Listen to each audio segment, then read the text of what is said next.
మన ధర్మబోధ YouTube channel ఎవరైనా subscribe చేసుకోకపోతే ఇప్పుడే సబ్స్క్రైబ్ చేసుకోండి.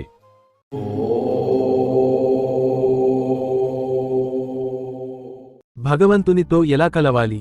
భగవంతుని చేరుకోవడం అంటే శరీరంగా కాదు, మనసుగా, ఆధ్యాత్మికంగా కలవడం.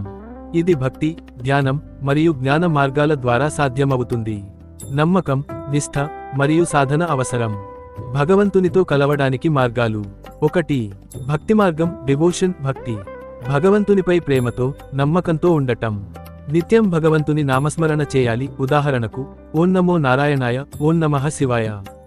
కీర్తనలు, భజనలతో ఆయనను తలచాలి. గుడి వద్ద లేదా ఇంట్లో ప్రార్థనలు చేయాలి. 2.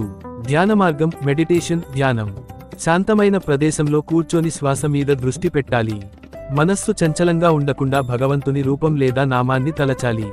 దీర్ఘకాలిక ధ్యానం మనసు శుద్ధి చేస్తుంది. 3. జ్ఞాన మార్గం, పాత్ ఆఫ్ నాలెడ్జ్, జ్ఞానం. భగవద్గీత, ఉపనిషత్తులు, పురాణాలు చదివి భగవంతుని స్వరూపాన్ని తెలుసుకోవాలి.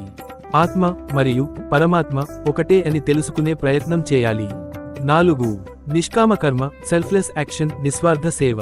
పుణ్యకార్యాలు చేయడం, దానం, సేవ, వృద్ధులను ఆదుకోవడం.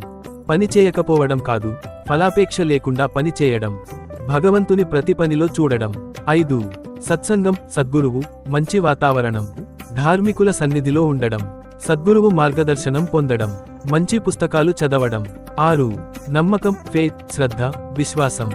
భగవంతుడు ప్రతి చోటా ఉన్నాడని నమ్మాలి. ప్రతి సంఘటనలో ఆయన యోగక్షేమాన్ని చూసి నమ్మకంగా ఉండాలి. ముగింపు. భగవంతుడిని కలవడం కోసం బయటి లోకానికన్నా మన లోపల చూడాలి.